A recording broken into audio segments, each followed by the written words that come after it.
That also has happened. There is a delay in the arrival of the ambulance, but when the ambulance arrives, after that, by the admission of the police officer involved, it takes another 10 minutes for the bleeding man to be allowed to leave.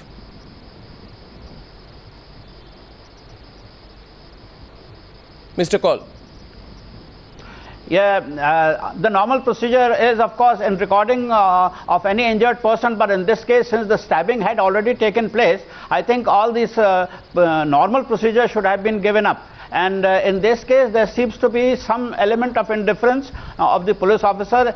He is more worried about recording the statement and not taking care of the injured person, and his sense of urgency doesn't seem to be anywhere noticeable. And I think this will come out in the inquiry that has been now initiated. Benjamin, you saw your brother, bleed to death 10 months back. As you watch this happen now in Indore, what are your thoughts? We also saw there, I think there was, I don't know if it's an insinuation. Was it an insinuation from you, Ms. Shankar, that Ravi did not die taking on Eve teasers? What were you suggesting by saying that the people you have decided everything. You have decided everything. You have decided all the meaning of all my words. What do I say now? I mean, the point is, I just said that they were friends, and this incident happened. The boy went home. All I wanted to complete was that the boy went home, and it is also the primary responsibility of the family that if they feel that he is very highly injured, they should rush him to the hospital rather than to the thana. You can't push it to the hospital. When he came to the thana, you can't push it to the family. They should take him to the. You can't blame it on the family. No, I'm not pushing it to the family. But if I can't leave it to the. I'm not leaving it to the family. But if anybody comes to you with an injury, you will take him to the hospital. I mean, it's the first thing. So that's what anybody would do. So the police. That's what I was saying. Nothing else. The police told the family they would register a case, and only then he would be taken to the hospital. So, no, it's wrong. It's wrong. You have got wrong information, and this will all come out tomorrow. And I'm telling you, if there's anybody but you have made up your mind who has been negligent, you don't know anything about me, Mr. Arnab. You don't know anything about in this particular case, Ms. Shankar. Ms. Shankar, you don't know my mind. You don't know my mind. Ms. Shankar, you don't know my mind. You seem to have.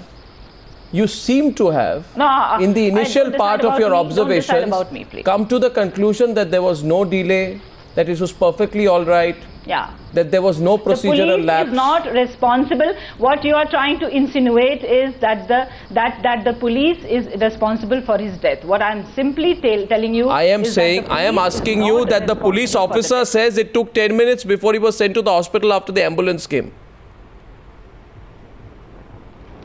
I told you he might just have got flabbergasted. Flabbergasted. Okay.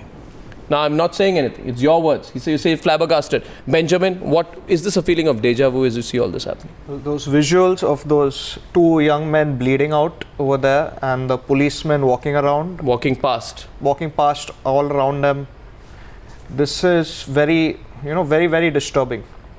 It's not, look at that. They're just walking away from them, not even looking at that. Yep. That is very indifferent. The second police officer now walks past, gives a cursory look, and walks away. Some things like these should never happen. It brings back too many thoughts of what indifference in this country is. I can't see any other person even walking towards them to help. Your family's been through this. Yes. If nobody is held responsible, then who is responsible?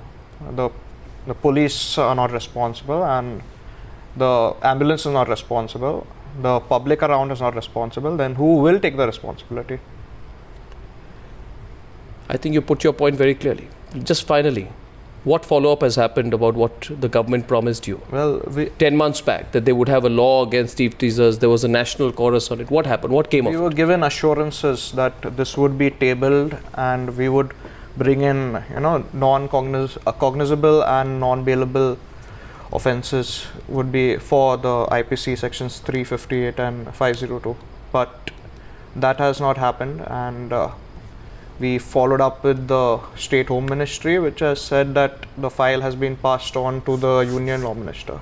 But we have spoken to the Union Law Minister and confirmed that he has not received the file. Well, the strange irony is the moment the story moves out of the media headlines, all the follow-ups are forgotten. It goes back to square one. It goes back to square one. Now, we are going to wait for the report of the DIG tomorrow. We'll put all the facts together. Purnima Advani wants to make one last point. Yes, ma'am, very briefly.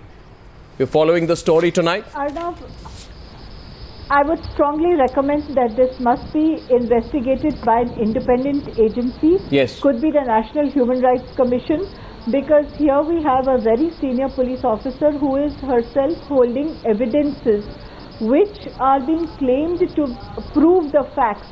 So, and the person who is to investigate is working under her. So in these circumstances, I think in the interest of justice, she herself may desire that it should be handed over to an independent agency so that there can be no insinuation of any biases in the process of inquiry. I would strongly recommend this. Well, let's see who follows it up. Let's see the response from other agencies as well. Stories in the before national scrutiny, but let the report come out. We won't prejudge before that.